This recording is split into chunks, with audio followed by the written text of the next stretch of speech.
The emergency meeting chamber filled with the desperate voices of a dying galaxy. Representatives from 57 species sat around the massive circular table, their various forms of communication creating a cacophony of clicks, whistles, mental projections, and electromagnetic pulses. At the center of it all, Admiral Kane pressed his hands against the cool metal surface and tried to maintain some semblance of order. 3 months ago, the Devourer swarm had emerged from the galactic rim like a plague of locusts made of metal and hunger. They consumed everything in their path, converting matter into more of themselves, growing stronger with each world they devoured. The Coalition's greatest minds had studied the threat, deployed their most advanced weapons, and sent their finest fleets to stop the advance. Nothing worked. The crystalline architects had built quantum barriers that could stop entire star systems from collapsing. The swarm simply phased through them as if they were made of light. The energy-based luminals had unleashed plasma storms that could melt planets. The swarm absorbed the energy and used it to fuel their reproduction. The hive-minded collective had tried to overwhelm them with coordinated attacks from 1,000,000 ships simultaneously.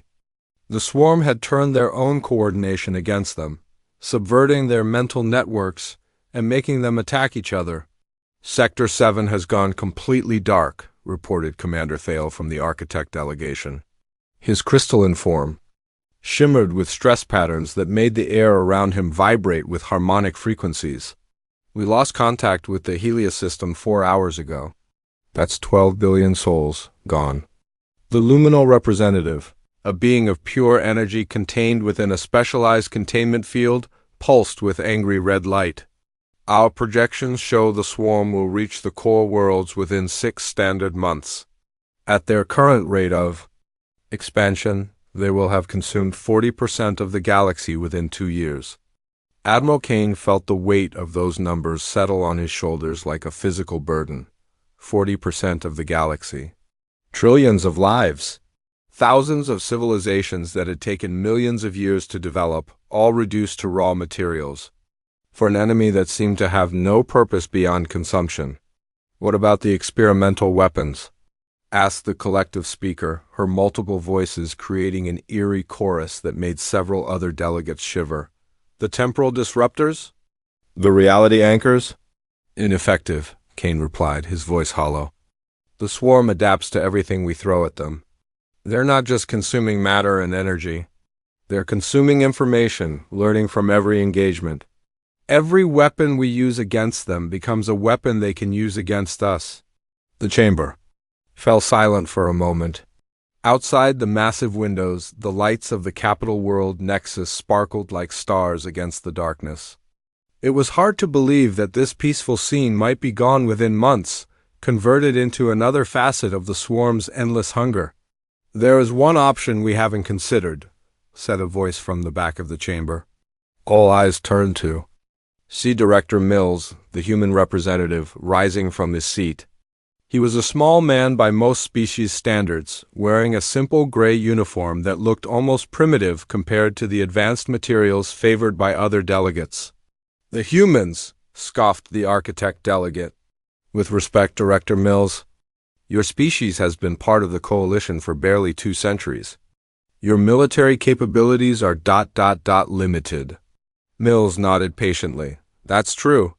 Earth's official fleet consists of about 50 ships, most of them converted cargo vessels. Our weapons technology is at least 3 generations behind Coalition. Standard. By any reasonable measure, we shouldn't be able to contribute meaningfully to this conflict. Then why bring it up? Asked the luminal representative, his containment field flickering with impatience. Because, Mills said quietly, there are things about humanity that the Coalition doesn't know. Things we've kept to ourselves for good reasons. When we joined galactic civilization, we made a choice to present only our best face to the universe. The diplomatic corps, the traders, the scientists who work alongside you all represent the humanity we wanted to become. Admiral Kane leaned forward, suddenly interested. What are you saying? I'm saying that while my people were learning to be good galactic citizens, the rest of humanity was preparing for war. Not war against the Coalition, but war against the unknown. against threats that might come from deep space, from other dimensions, from the spaces between stars. We've been preparing for something like the swarm for 200 years. The chamber erupted in confused murmurs. The collective speaker raised her hand for silence. You're claiming that humanity has been secretly militarizing while maintaining peaceful relations with the Coalition. Not militarizing, Mills corrected, evolving. Becoming something that can fight monsters. The humans you've met, the ones who work in your labs and serve on your ships, they're volunteers who chose to remain baseline human. The rest of us took a different path. Admiral Kane felt a chill run down his spine. What kind of path? Mills was quiet for a long moment, his eyes distant. The kind where you look into the abyss and decide that the only way to survive is to become something the abyss fears. I can send a message to Earth, request immediate military assistance, but I need you to understand that if I do this, everything changes. The humanity you know will cease to exist, and you'll meet the humanity we've become. How long would it take them to get here? Asked the luminal representative. They're already on their way, Mills replied. Have been since the swarm first appeared. The only question is whether you want them to reveal themselves. The delegates looked at each other with growing alarm. The architect delegate's crystal form began to resonate with fear harmonics. You're saying there's a human fleet en route to Nexus that we don't know about? I'm saying there's a human fleet en route to wherever the swarm is going to be, Mills corrected. They don't wait for permission or formal requests. They see a threat to galactic civilization, they respond. The only reason they haven't acted yet is because you haven't officially asked for help. Admiral Kane stood up, his decision made. I'm officially requesting immediate military assistance from Earth and any human forces capable of responding to this crisis. Mills nodded and activated a small device on his wrist. The message he sent was simple. Nexus requests aid. Authorization. Code. Omega 7. Threat level. Extinction. The response came back within seconds. Acknowledged. Recommend civilian evacuation to minimum safe distance of 10 light years. Arrival in 72 hours. 10 light years. The number sent a wave of confused murmurs through the chamber. Even the Coalition's most destructive weapons barely affected targets beyond a few million kilometers. 10 light years? Admiral Kane asked, why 10 light years? Mills looked at him with eyes that suddenly seemed much older than they had moments before. Because that's how far you need to be to survive what's coming. The humanity you're about to meet doesn't fight wars. It fights extinction events, and it wins. As if summoned by his words, long-range sensors began detecting massive energy signatures approaching from the direction of Earth, whatever was coming. It was big enough to register on instruments from 3 star systems away, the galaxy had called. For help. Now it was about to learn what help from humanity really meant. The void between stars suddenly became crowded with nightmares made of metal and purpose. What emerged from the depths of space bore little resemblance to the sleek, elegant vessels that populated Coalition fleets. These ships looked like they had been forged in the heart of dying stars, their hulls scarred with the evidence of countless battles and covered in armor plating, thick enough to withstand the collapse of small moons. Director Mills stood in the observation deck of the Coalition flagship, watching through the reinforced transparasteel as more and more human vessels dropped out of hyperspace. The first wave consisted of destroyers and cruisers, their hulls bristling with weapons that violated several known laws of physics. The second wave brought battleships that dwarfed anything in the Coalition arsenal, their surfaces etched with symbols that seemed to shift and writhe when viewed directly. By the light of creation, whispered Admiral Kane, his voice barely audible over the hum of the ship's systems. How many are there? Mills didn't answer immediately. He was too busy counting, his lips moving silently as ship after ship materialized. From the darkness, the advanced fleet numbers approximately 3,000 vessels, he said finally. The main battle fleet should arrive within the hour. 3,000? The architect delegate's crystalline form began resonating with harmonics of disbelief. Our intelligence suggested Earth possessed perhaps 50 ships of interstellar capability. Earth does, Mills replied. These aren't Earth ships. These are human ships? The distinction is important? Before anyone could ask what he meant, a massive shadow fell across the observation deck. All eyes turned upward to see a vessel so large it defied comprehension. The ship was roughly triangular. In shape, its hull stretching for what appeared to be hundreds of kilometers. Along its sides, strange markings glowed with a light that seemed to exist in dimensions beyond normal space. "The Prometheus," Mills said, his voice carrying a mixture of pride and fear. "Flagship of the first human war fleet, built in the shadow of Jupiter from materials that don't technically exist in this reality." Admiral Kane felt his knees go weak. "Materials that don't exist? Dark matter steel," Mills explained. "Quantum crystallized spacetime. Elements harvested from the spaces between universes. When humanity decided to prepare for war against the unknown, we didn't limit ourselves to conventional materials." The communications console crackled to life, and a voice filled the bridge. It was calm, almost conversational, but carried an undertone that made every living being in the chamber feel suddenly very small. "Coalition vessel, this is Commander Blake of the Prometheus. Request permission to come aboard for strategic consultation." Admiral Kane looked at Mills, who nodded. "Permission granted, Commander. Docking Bay 7 is prepared for your arrival." "Understood. Be aware that my shuttle will be escorted by a full security detail. Standard human military protocol requires minimum defensive measures when visiting unknown vessels." The shuttle that docked 20 minutes later was unlike anything the Coalition had ever seen.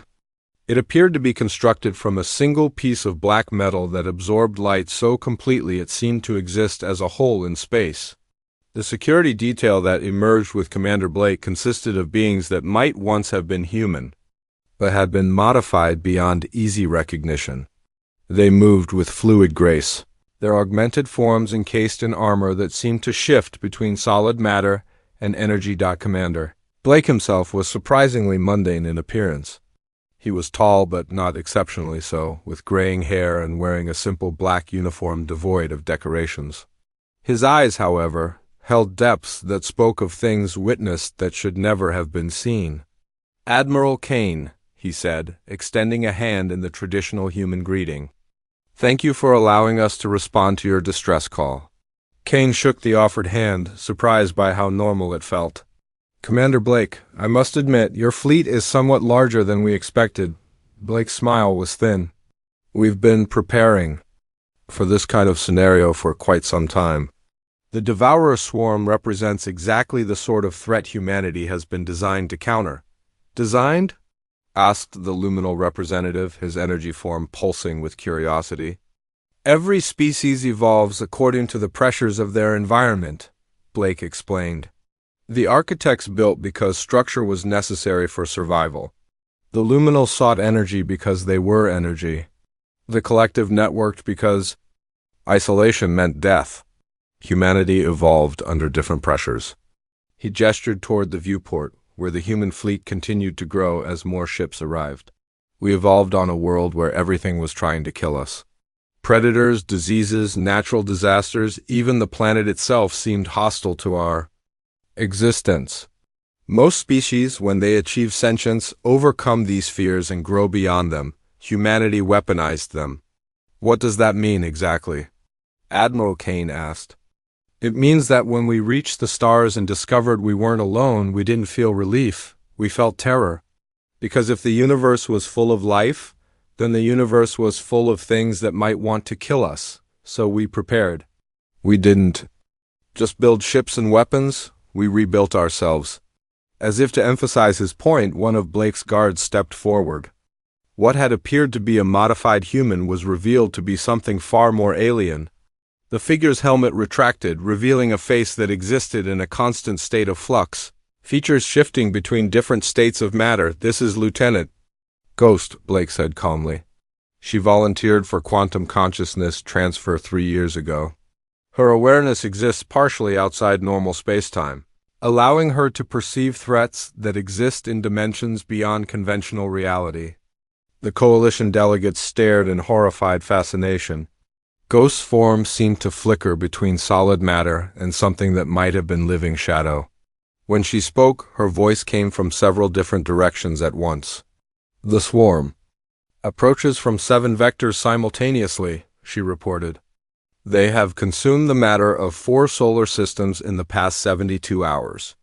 Current projection shows arrival at Nexus in approximately 18 hours. Blake nodded. Thank you, Lieutenant. Please coordinate with the fleet to establish defensive positions.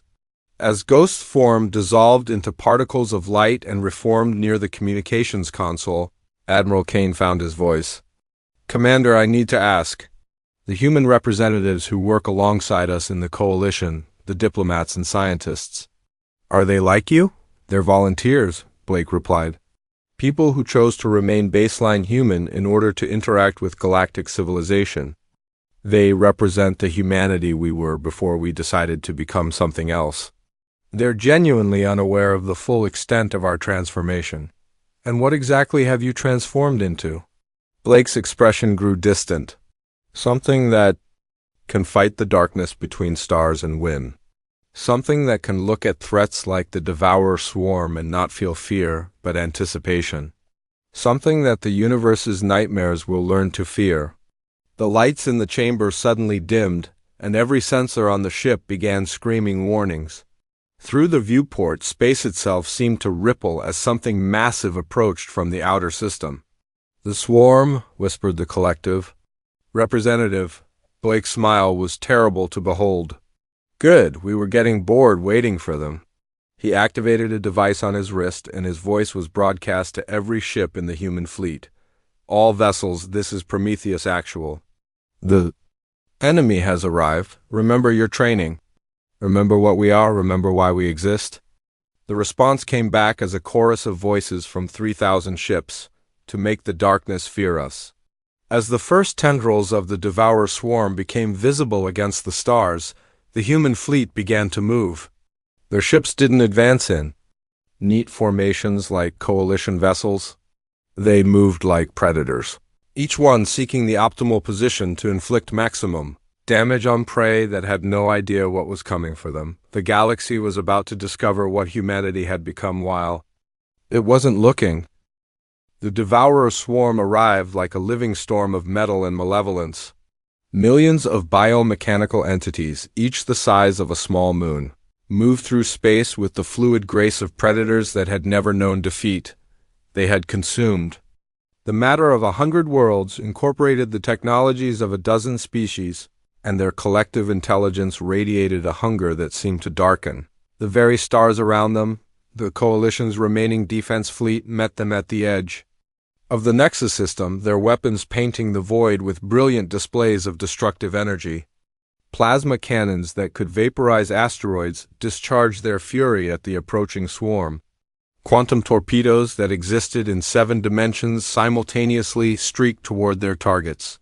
Reality anchors deployed to prevent the enemy from using dimensional manipulation. For exactly 17 minutes, it seemed like the defensive line might hold. The swarm entities absorbed the punishment, their forms shifting and adapting, but they appeared to be taking damage. Several of the smaller units broke apart under the concentrated fire, their remains spreading across space like metallic snow. Then the swarm began to change. The entities that had been destroyed reformed, their structures now incorporating elements of the weapons that had killed them. Those that had been struck by plasma cannons began generating their own plasma fields. The ones hit by quantum torpedoes started existing in multiple dimensions simultaneously. The reality anchors intended to lock them in normal space were absorbed and used to pin coalition ships in place while the swarm swarmed over them. Admiral Kane watched in horror from the bridge of his flagship as the carefully planned defense collapsed in real time. Ships that had served the Coalition for centuries were being converted into raw materials for the swarm's expansion. The screams of dying crews filled the communication channels until the signals were cut off, one by one, as entire vessels were consumed. All ships fall back to secondary positions, he ordered. his voice steady despite the terror clawing at his throat. Implement Protocol 7. Protocol 7 was the Coalition's ultimate failsafe. It involved the controlled detonation of their most powerful weapons in a coordinated pattern designed to create an impenetrable barrier of destruction. It had never been used in actual combat, but simulations suggested it could stop almost any conceivable threat. The Protocol 7 explosions lit up space like a newborn star, releasing enough energy to crack a planet's crust. The barrier of pure destruction stretched across the system, a wall of annihilation that nothing should have been able to cross. The swarm passed through it like it was warm rain. "Impossible," whispered the architect delegate, his crystalline form resonating with harmonics of disbelief. That energy release should have destabilized the quantum foam itself.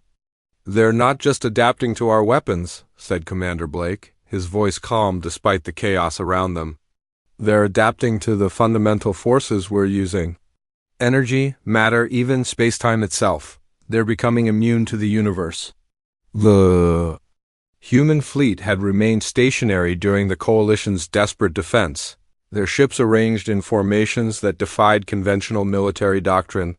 Instead of battle lines or defensive spheres, they had positioned themselves in patterns that seemed almost ritualistic, as if they were preparing for some kind of ceremony rather than a battle. "Why aren't you engaging?" Admiral Kane demanded, his composure finally cracking. "Your ships outnumber what's left of our fleet 3-1.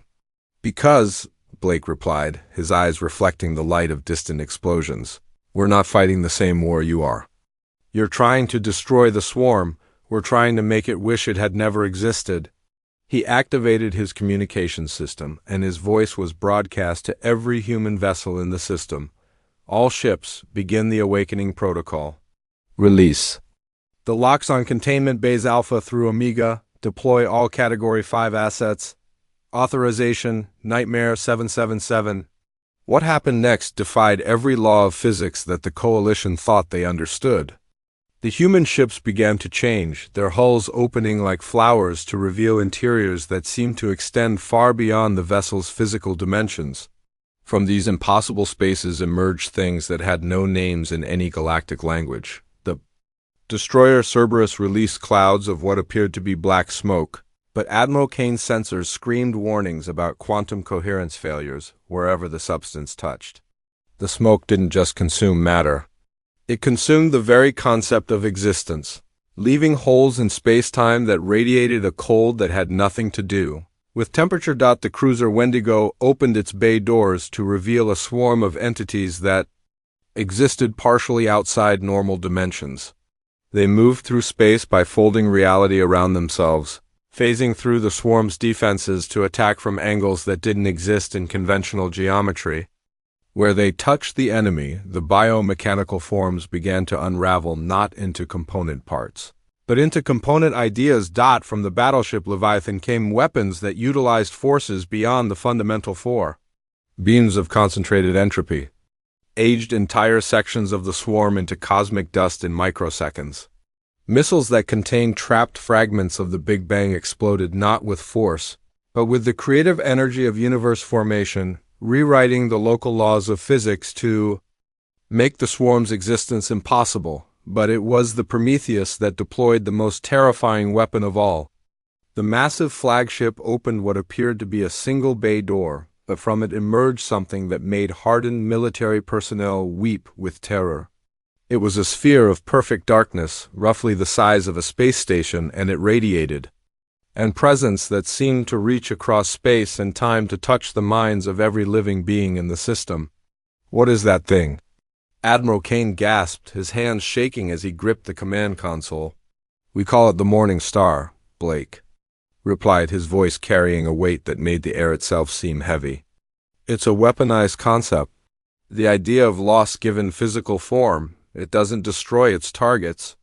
It makes them experience every death they've ever caused, every life they've taken, every moment of suffering they've created." The sphere of darkness drifted toward the center of the swarm's formation, and as it passed among the biomechanical entities, they began to change. Their aggressive advance slowed, then stopped entirely. The forms that had been reaching out to consume more matter began to curl in on themselves, as if trying to hide from something that existed inside their own consciousness. For the first time in their existence, the devourer swarm knew fear. Not the simple programmed response of an animal faced with a larger predator, but the deep existential terror that comes from confronting something that challenges your very right to exist. The swarm tried to adapt, to evolve, to overcome these new threats. But how do you adapt to impossibility? How do you evolve past nightmare? How do you develop immunity to concepts that exist beyond the physical universe? One by one, the biomechanical entities began to dissolve, not into component atoms or energy, but into nothing at all. They were being unmade at a level more fundamental than matter, erased from reality by weapons that attacked the very ideas that allowed them to exist. The battle, if it could be called that, lasted exactly 37 minutes. When it was over, the devourer swarm had been reduced to empty space and the lingering memory of hunger. The human fleet began to recall their weapons, the impossible things disappearing back into containment bays that shouldn't have been able to hold them. "Status report?" Blake requested calmly. "All Category 5 assets successfully contained," came the reply from Lieutenant Ghost, her multidimensional voice carrying a note of satisfaction. "0 human casualties. Enemy force eliminated with extreme prejudice." Admiral Kane stared at the empty space where the swarm had been, his mind struggling to process what he had witnessed. "How?" he whispered. "How's any of this possible?" Blake turned to face him, and his expression was almost apologetic. "Because when humanity decided to prepare for war against the unknown, we didn't limit ourselves to conventional weapons. We militarized concepts, we weaponized ideas. We turned the fundamental forces of existence into instruments of destruction." "But the physics," protested the architect delegate. "The conservation of energy, the laws of thermodynamics, the very structure of reality itself." "Are suggestions," Blake interrupted. "Useful guidelines for normal warfare, but not binding limitations for species willing to pay the price for transcendence. Every weapon you just witnessed cost us something. The crew of the Cerberus no longer exists in conventional space-time. The Wendigo's complement exists in 7 dimensions simultaneously. The Prometheus carries the concentrated suffering of every being that ever lived." He gestured toward the empty space where the swarm had been. "We didn't just defeat your enemy. We erased the possibility of its existence. But in doing so, we've become something that maybe shouldn't exist either." The Coalition fleet hung in space, their sensors detecting only empty void where moments before there had been an unstoppable force of destruction. The devourer swarm was gone, utterly and completely eliminated from reality. But as Admiral Kane looked at the human fleet with their impossible weapons and their crews that existed beyond normal physics, he found himself wondering if they had traded one nightmare for another. 3 days after the complete annihilation of the devourer swarm, Admiral Kane found himself walking through corridors that shouldn't exist. The human flagship Prometheus had invited Coalition leadership aboard for what Commander Blake called a strategic debriefing, but the experience felt more like a descent into controlled madness. The interior of the ship defied every law of physics. Kane thought he understood.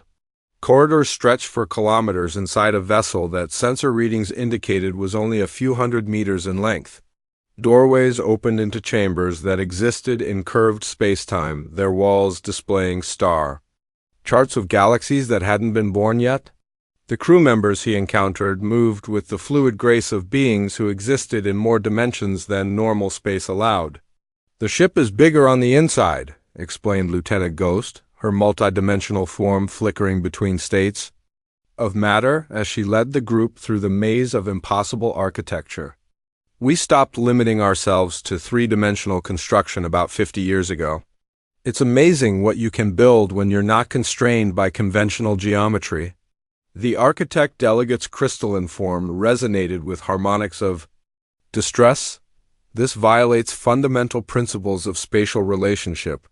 The interior space cannot exceed the exterior dimensions without creating a gravitational anomaly that would destabilize local spacetime.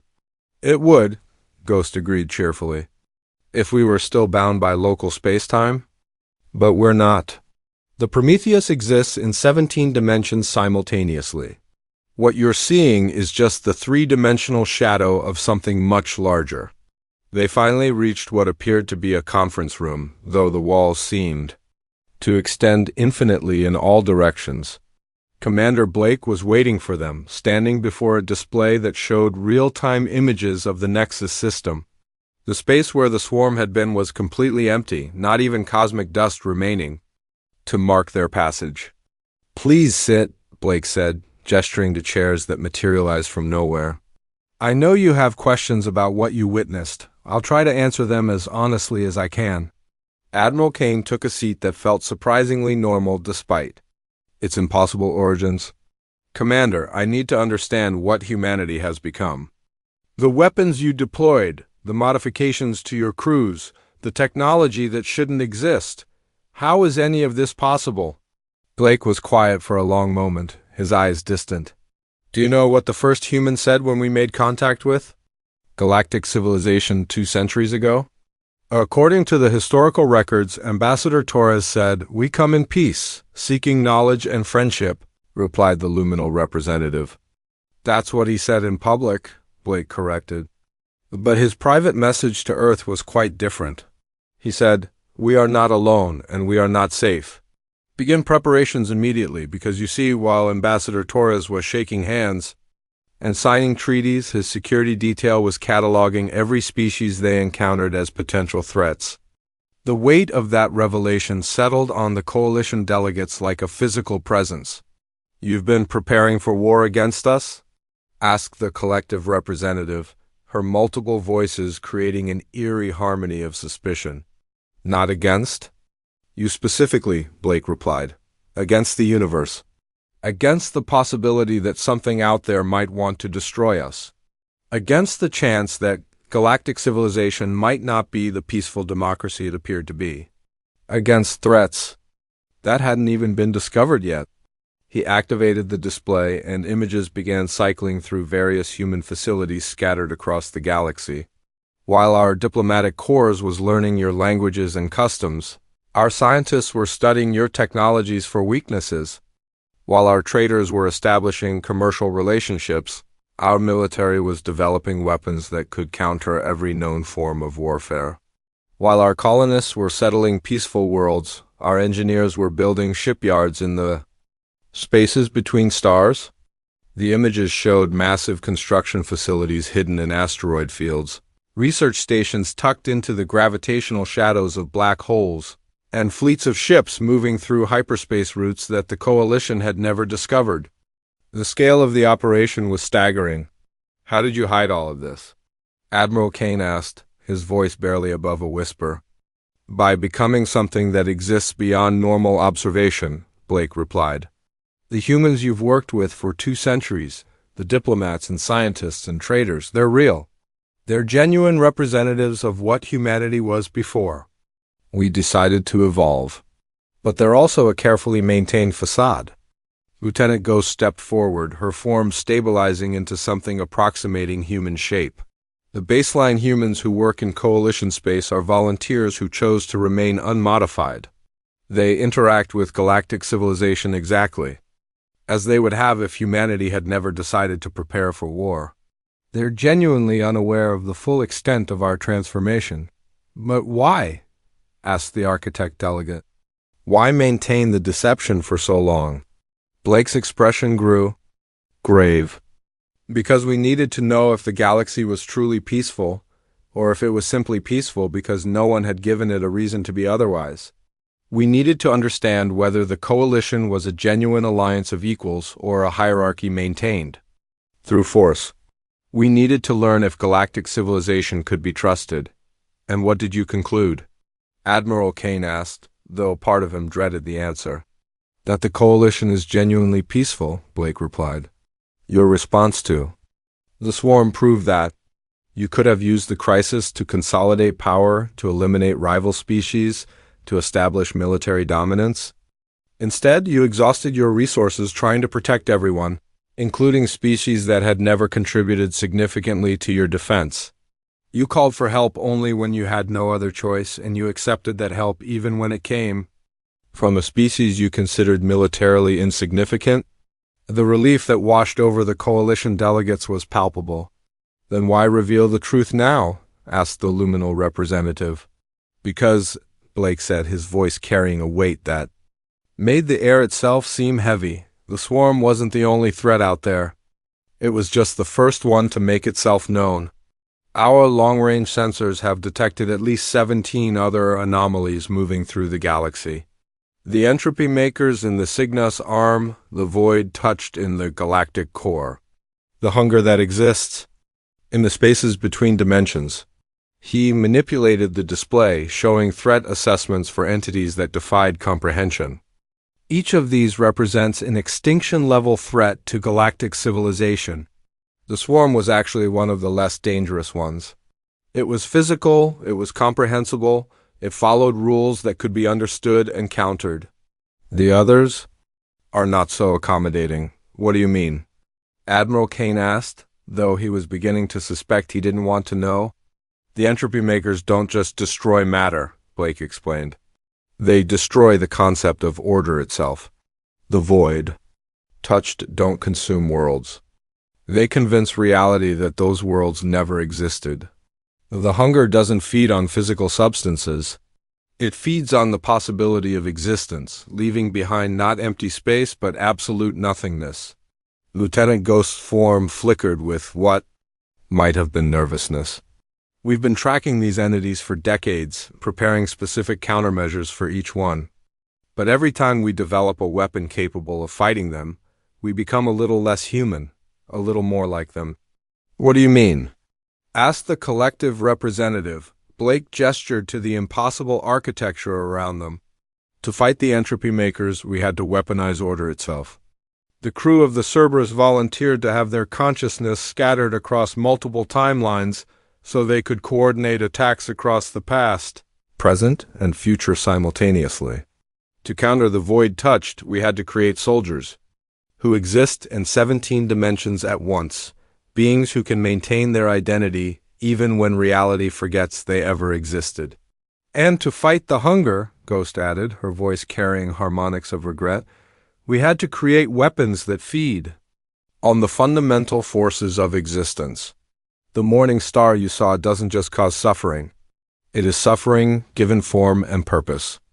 Every time we use it, we add to the total amount of pain in the universe." The chamber fell silent as the implications sank in. Admiral Kane felt his understanding of reality shifting like sand beneath his feet. "You're saying that to protect the galaxy, humanity has become something that might be as dangerous as the threats you're protecting us from." "Not might be," Blake corrected. "We are. Every weapon we've developed, every modification we've made to ourselves, every law of physics we've chosen to ignore has taken us further from what we were and closer to what we're fighting. The question isn't whether we're dangerous. The question is whether we're still human enough to be trusted with that danger." He stood up, his form seeming to flicker between solid matter and something more fundamental. "The Coalition called for help, and we answered. We always will. But every time we do, we become a little more necessary, a little more involved in galactic affairs. Eventually you might find that your protectors have become your masters. What are you asking of us?" Admiral Kane said. "Nothing," Blake replied. "And everything. We're asking you to trust us with the defense of galactic civilization while knowing that we've become something that could destroy it just as easily. We're asking you to maintain the illusion that humanity is still the peaceful species you first met, while knowing that we've evolved into something that exists beyond normal space-time." "And if we refuse?" asked the architect delegate. Blake's smile was sad. "Then the next time something like the swarm appears, you'll face it alone. And you'll lose. And billions of innocent beings will die because you were too afraid of the cure to accept it." The coalition delegates looked at each other, the weight of the decision crushing down on them like the gravity of a collapsing star. They were being asked to trust beings who had transcended the very laws of reality, to rely on protectors who might be more dangerous than the threats they faced. Admiral Kane broke the silence. If we agree to this arrangement, what guarantees do we have that humanity won't decide the galaxy would be better off under your direct control? None, Blake replied honestly. We could give you our word, sign treaties, submit to oversight committees, but all of those things are based on the assumption that we're still bound by the same rules that govern normal species. We're not. If we wanted to conquer the galaxy, we could do it in a matter of days, and there would be nothing anyone could do to stop us. Then why haven't you? Asked the luminal representative. Blake was quiet for a long moment, his eyes reflecting the light of distant stars. Because conquest was never the goal, survival was. Protection was. When we first learned we weren't alone in the universe, we made a choice. We could try to join galactic civilization as equals and hope for the best, or we could prepare for the worst while maintaining the illusion of the former. We chose both, Ghost added. The humans you know, the ones who work alongside you, represent our genuine desire to be part of something larger than ourselves. The humans you're meeting now represent our determination to ensure that something survives no matter what comes out of the dark. The collective representative spoke, her multiple voices creating a harmony of concern. What happens to the baseline humans when the next crisis comes? The ones who don't know what their species has become? They continue their lives, Blake replied. They work in your labs, trade in your markets, serve on your ships. They remain human in the way that term was originally understood. They are our gift to the galaxy, a reminder of what we once were and what we might be again, if the universe ever becomes safe enough to allow it. Admiral Kane stood up, his decision made. I need to discuss this with the Coalition Council. But I think I can predict their response. We'll accept your protection, with the understanding that this knowledge goes no further than the highest levels of government. The galaxy will continue to know humanity as the peaceful species that joined us 2 centuries ago. And in return? Blake asked. In return, when the next threat appears, we'll evacuate to minimum safe distance and let you do what you do best, Kane replied. We'll maintain the fiction that these are isolated incidents, that the universe is fundamentally safe and stable. And we'll pray that when all the monsters have been defeated, there's still enough humanity left in you to remember why you were fighting in the first place. Blake nodded slowly. That's all we can ask for. And all we can promise is that we'll try to remain worthy of that trust. As the Coalition delegates prepared to leave the impossible ship, Admiral Kane turned back for one last question. Commander, what happens when you run out of enemies to fight? When the galaxy is finally safe from external threats? Blake's smile was equal parts hopeful and terrifying.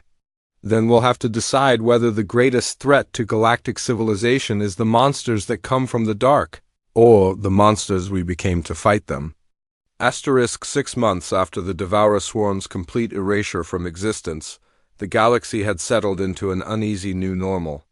Trade routes reopened, colonies were reestablished, and the massive reconstruction effort began to repair the damage left by the swarm's advance. To most citizens of the Coalition, it seemed like a return to the peaceful prosperity they had known before the crisis, but in the highest levels of government, a different reality had taken hold. Admiral Kane, now director of the newly formed Threat Assessment Division, spent his days monitoring reports that painted a far more complex picture of the galaxy's security situation.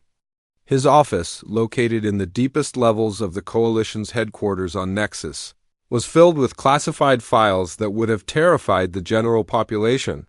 The human research stations had multiplied across the Outer Rim, appearing on lifeless worlds in sectors that the Coalition had never fully explored. Energy signatures from these facilities suggested experiments that pushed the boundaries of known science into territories that might charitably be called theoretical.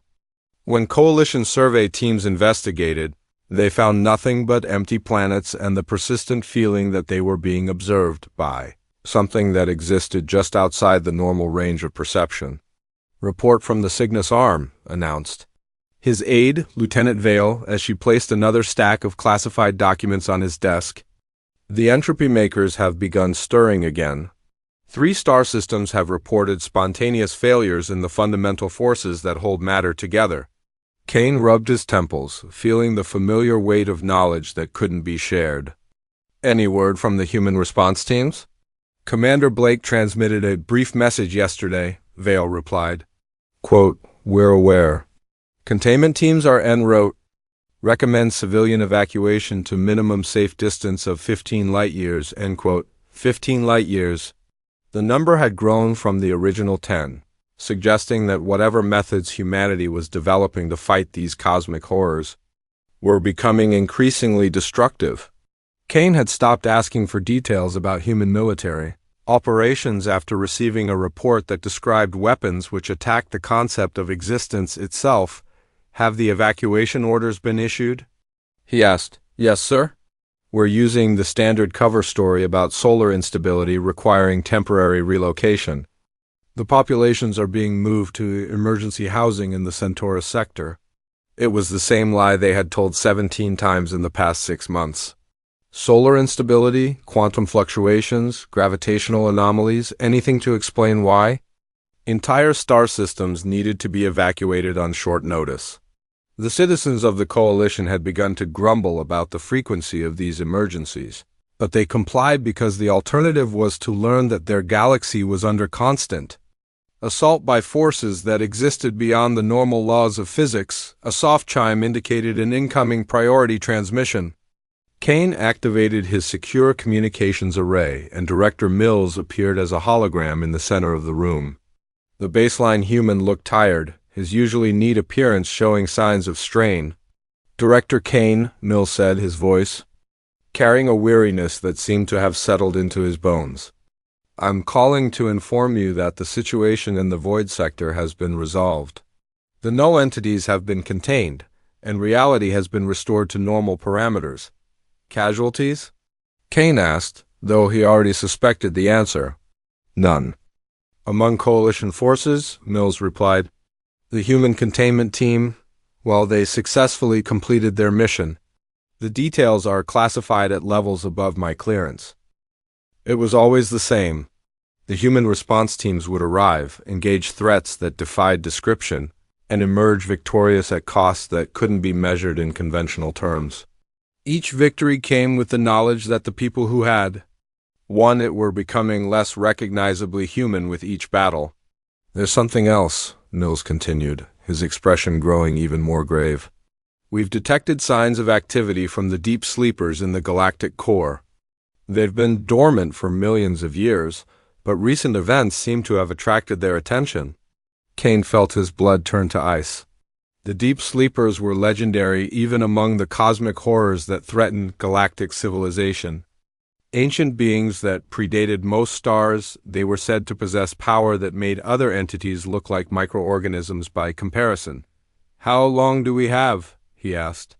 Unknown, Mills replied. They move according to timescales that normal minds can't comprehend.